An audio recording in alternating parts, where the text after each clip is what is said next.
नबी करीम अलैहिस्सलाम नमाज पढ़ा रहे थे, जोहर की नमाज थी, असर की नमाज थी, सही मुस्लिम में मौजूद है। हजरत अबू हुरैरा फरमाते हैं नमाज पढ़ाते पढ़ाते नबी पाक ने कदम आगे किया, नमाज पढ़ाते पढ़ाते कदम आगे किया और यूं हाथ उठाया फिर वापस कर लिया। अब नमाज पढ़ के ना तो सलाम फेरा तो सहाबा अर्ज करने लगे या रसूल अल्लाह सल्लल्लाहु अलैहि वसल्लम, वो नमाज में पैर भी आगे किया तो हाथ भी उठाया, तो वजह क्या थी? पहला सवाल तो यह है कि आप लोग नमाज पढ़ रहे थे या हुजूर को देख रहे थे? तो सहाबा तो पहले ही बताते हैं कि भाई हम तो पहली साफ में नमाज इसलिए पढ़ते थे कि नमाज भी होती रहती थी और चुपके चुपके महबूब की दीद भी होती रहती थी।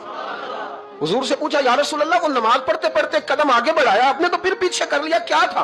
और हाथ उठाया तो फिर आपने नीचे कर लिया। तो नबी करीम फरमाने लगे नमाज पढ़ाते पढ़ाते जब मैंने कहा ना समी अल्लाहु लिमन हमीदा, अचानक मेरी नजर उठी तो जन्नत में चली गई। नजर उठी तो जन्नत में, तेरे लिए 2-4 कदम अर्श बरी है।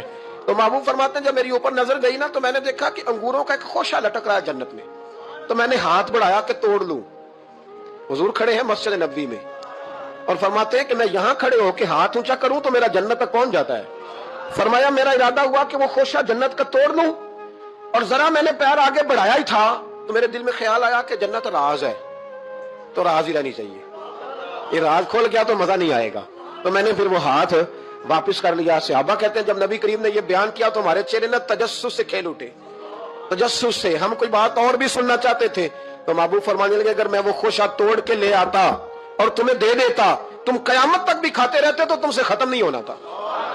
ये सही मुस्लिम की हदीस है। ओ भाई, मेरे रसूल करीम के वाक़या में राज पे शिकवा करना, कहना समझ में नहीं आती कैसे गए थे, तो तू जो चाहे तो हर शब हो मिसाले शब असरा, इसलिए कि तेरे लिए 2-4 कदम